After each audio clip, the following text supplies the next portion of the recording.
हाय guys, आज हम KPK text book class 10 general mathematics में चैप्टर नंबर 2 रिव्यू एक्सरसाइज में 5 क्वेश्चंस को डिस्कस करेंगे। ठीक है। Review exercise chapter number 2, factorise the following polynomials. ठीक है। आपके पास क्वेश्चन नंबर 1 है कि a square b plus a square c plus a square d plus b square c plus b square d and plus b cube. ठीक है। आपके पास given जो है, ये आपके पास क्वेश्चन जो है, ये सारा का सारा क्या है, गिवन है। टू फाइंड आपने इसको फैक्टराइज करना है। ठीक है। आप सोल्यूशन की हेडिंग दोगे, आपके पास आएगा a square b plus a square c plus a square d plus b square c plus b square d and plus b cube. अब यहाँ पे आपने इसको फैक्टराइज करना है, तो आप सबसे पहले टर्म को काउंट करोगे तो आपके पास है 1 2 3 4 5 6। आपके पास 6 टर्म है। ठीक है। मैंने पेयर बनाने हैं तो मैं 3 3 का भी पेयर बना सकती हूँ और 2 2 का भी। यानी अगर मैं पेयर 3 का बनाऊंगी तो 1 2 3 ये तीनों क्या है, ये पेयर 1 हो गए और ये तीनों पेयर 2 हो गए। ठीक है। अब इन तीनों पेयर 1 और पेयर 2 आपने इसमें से कॉमन लेना है। अब यहाँ पे देखिए, मैंने इसमें से ए स्क्वायर कॉमन लिया हुआ है और इसमें से बी स्क्वायर कॉमन लिया हुआ है। क्यों? क्योंकि ए यहाँ पे भी मौजूद है, यहाँ पे भी है और यहाँ पे भी, इसी वजह से मैंने ए कॉमन लिया। अब मैंने ए स्क्वायर यानी पावर 2 क्यों लिया हुआ है? क्योंकि यहाँ पे आपके पास सबसे लोवेस्ट पावर जो है वो क्या 2 है और सब में ए स्क्वायर है, तो इसी वजह से यहाँ से मैंने ए स्क्वायर कॉमन लिया हुआ है। ठीक है। सेकेंड पेयर में आपके पास बी बी बी, इस सब में बी है, इसी वजह से मैंने बी कॉमन लिया हुआ है। अब मैंने बी पावर 2 क्यों लिया हुआ है, बी स्क्वायर क्यों लिया हुआ है? क्योंकि यहाँ पे अगर आप देखो ना, b square and b cube है। आप इसमें से वो वाला पावर लोगे जिसमें से वो लोवेस्ट हो। तो दरअसल 3 सबसे ग्रेटर है और 2 सबसे लोवेस्ट, इसी वजह से मैंने पावर 2 लिया हुआ है। ठीक है। अब यहाँ पे जब मैंने ए स्क्वायर कॉमन ले लिया है तो आपके पास क्या रह जाएगा, b plus c and plus d. ठीक है। देन यहाँ पे जब मैं बी स्क्वायर कॉमन लूंगी तो आपके पास c plus d and plus b आ जाएगा। ठीक है। अब b plus c plus d and b plus c plus d ये दोनों सेम है, तो ये इसको हम 1 टाइम लिखेंगे और इसको आप लिख सकते हो a square plus b square into b plus c plus d. ये आपका आंसर होगा। क्लियर? सेकेंड क्वेश्चन आपके पास है a माइनस बी का होल स्क्वायर माइनस 9। गिवन में आप लिखोगे कि a माइनस बी का whole square minus 9। To find आपने इसे फैक्टराइज करना है। सोल्यूशन की तरफ आओगे, आपको पता है कि a माइनस बी का होल स्क्वायर, ये तो ठीक है, माइनस 9 इसका स्क्वायर क्या है, अगर आप 3 पावर 2 लोगे तो 3 3 9 आता है। ठीक है। अब यहाँ पे देखो, अकॉर्डिंग टू फार्मूला आप फार्मूला यूज कर सकते हो। कौन सा? अगर आपके पास एक a स्क्वायर हो, दूसरा b स्क्वायर हो और दरम्यान में साइन नेगेटिव हो, तो आपके पास फार्मूला जो है वो a square minus b square is equals to a minus b and a plus b आएगा। ठीक है। आपके पास ए जो है, ये ब्रैकेट के अंदर जितना भी टर्म है ये सारा का सारा ए है, तो आप लिखोगे ए माइनस बी और बी आपके पास क्या है, 3 है, तो आप एक मरतबा प्लस में लिखोगे और एक मरतबा माइनस में। ठीक है। तो आपके पास आएगा a minus b plus 3 and a minus b minus 3, ये आपका आंसर होगा। क्लियर? क्वेश्चन नंबर 3 आपके पास है कि minus 2x cube plus 48x square minus 46x। Given में आप लोगों ने लिख देना है minus 2x cube plus 48x square minus 46x। Find आपने इसे फैक्टराइज करना है। ठीक है। सोल्यूशन हेडिंग दोगे, आपके पास ये क्वेश्चन आ जाएगा। अब सबसे पहले आपने फैक्टराइज करना है, तो उससे पहले आप इस एक्सप्रेशन को देखोगे कि इसमें कुछ कॉमन है कि नहीं है। ठीक है।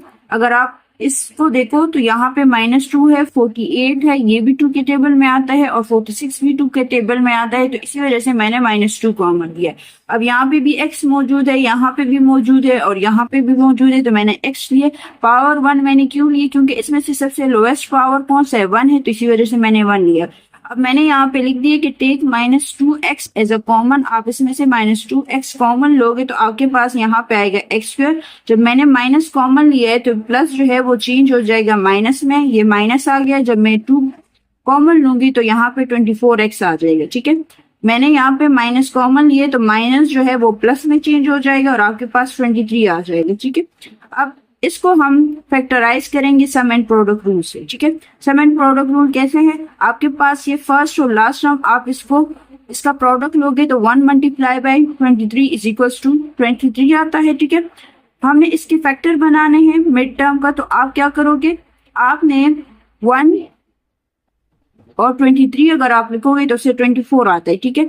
अब यहाँ पे साइन क्या है, माइनस है, तो आप लोगों ने x square minus 23x and minus x plus 23 लिख दोगे। Clear. -2x as it is आएगा, इसमें से आप कॉमन लोगे x तो आपके पास x माइनस 23 आएगा।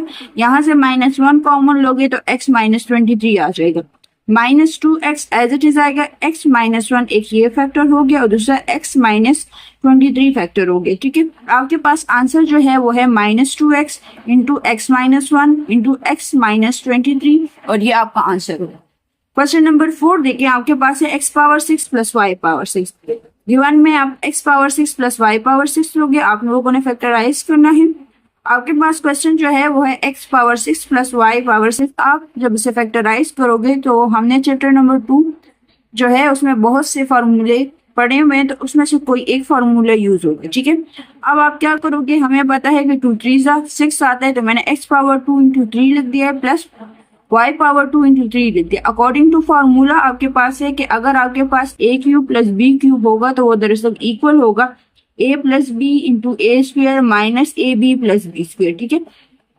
आपके पास a जो है ये ब्रैकेट के अंदर जितने भी टर्म है ये सारा का सारा a है, तो आपके पास a जो है वो x स्क्वायर है और b आपके पास क्या है, y स्क्वायर है, ठीक है। आप इस फार्मूले में पुटिंग करोगे तो आपके पास आएगा x square plus y square into x square का होल स्क्वायर, क्योंकि फार्मूले में स्क्वायर है, ठीक है, minus x square y square plus y square का होल स्क्वायर, क्योंकि एक स्क्वायर फार्मूले में है, ठीक है। ये एज इट इज आ जाएगा 2 2 जा 4 तो एक्स पावर 4 माइनस ये एज इट इज आएगा x square y square plus and 2 2 जा 4 तो वाई 4 और ये आपका आंसर हो गया। क्लियर। क्वेश्चन नंबर 5 आपके पास है कि without the direct division to find the remainder when polynomial is divided by this. कह रहे कि आपने डिवीजन नहीं करना, हमने आपको पॉलिनोमियल दिया हुआ है और आपको डिवाइजर भी दिया हुआ है, ठीक है। तो गिवन में आपके पास p ऑफ x जो है वो है 2x cube minus 3x square plus x minus 2 और डिवाइजर आपके पास जो है वो है x माइनस 3। टू फाइंड आपने रिमाइंडर थ्योरम सोल्यूशन आपके पास है स्टेप 1 p ऑफ x आपके पास है 2x cube minus 3x square plus x minus 2, ठीक है। डिवाइजर आपके पास है x minus 3 according to remainder theorem. Remainder theorem के मुताबिक आपके पास डिवाइजर जो है उसका जनरल फॉर्म है x minus r is equals to x minus 3। x x cancel out हो जाता है, आपके पास जो है minus r equals to minus 3 रह जाता है, ठीक है। माइनस माइनस के साथ कैंसल हो जाता है, आपके पास r जो है वो 3 आ जाता है। स्टेप 2 आपके पास है put x is equals to 3 in equation number 1। आपने x इक्वल्स टू 3 पुटिंग करनी है इक्वेशन नंबर 1 में, तो आपके पास आएगा p of 3 is equals to 2 of 3 cube minus 3 of 3 square plus 3 and minus 2, ठीक है। ये आपके पास 3 है। p of 3 is equals to 2, 3 को जब आप 3 टाइम्स करोगे तो 27 आएगा, माइनस 3 एज इट इज लिख लो, 3 को जब आप 2 टाइम्स करोगे 9 आएगा, प्लस 3 एज इट इज लिख दें एंड माइनस 2, ठीक है। इन दोनों को जब आप मल्टीप्लाई करोगे इससे आएगा 54, इन दोनों को मल्टीप्लाई करोगे इससे आएगा माइनस 27 और एक प्लस 3 है एंड देन माइनस 2। इस सब को जब आप कैलकुलेट करोगे तो आपके पास आएगा 57 माइनस 29 इज इक्वल्स टू 28। आपके पास 28 जो है ये आंसर होगा। क्लियर। क्वेश्चन नंबर 6 है कि फैक्टराइज द फॉलोइंग पॉलिनोमियल। आपके पास गिवन है 2x क्यूब माइनस 128, ये आपके पास गिवन है, आप इसको फैक्टराइज करोगे। सोल्यूशन जो है वो है 2x क्यूब माइनस 128, आप इसमें से 2 कॉमन लोगे तो आपके पास आएगा x क्यूब माइनस 64। अब इस 64 का मैंने क्यूब बनाना है, तो हमें पता है अगर हम 4 का क्यूब लोगे आप लोग 4 इंटू 4 इंटू 4 लोगे तो उससे 64 आता है, इसी वजह से मैंने 4 पावर 3 लिया हुआ है। अकॉर्डिंग टू फार्मूला अगर आपके पास a cube minus b cube होगा तो वो फिर इक्वल होगा a minus b into a square plus a b and plus b square, ठीक है। आपके पास यहाँ पे a क्यूब भी मौजूद है और b क्यूब भी मौजूद है। आपके पास a जो है वो x है और b आपके पास क्या है 4 है। आप लेफ्ट राइट हैंड साइड में पुटिंग करोगे 2 एज इट इज आ जाएगा, ठीक है। और यहाँ पे पुटिंग जब आप करोगे तो ये आएगा x minus 4 into x square plus 4x plus 4 square, 2 as it is आएगा, ये टर्म भी एज इट इज आएगा। यहाँ पे एक्स स्क्वायर प्लस 4x और 4 से 16 आता है, 2 into x minus 4 x square plus 4x plus 16 ये आपका आंसर होगा, ठीक है।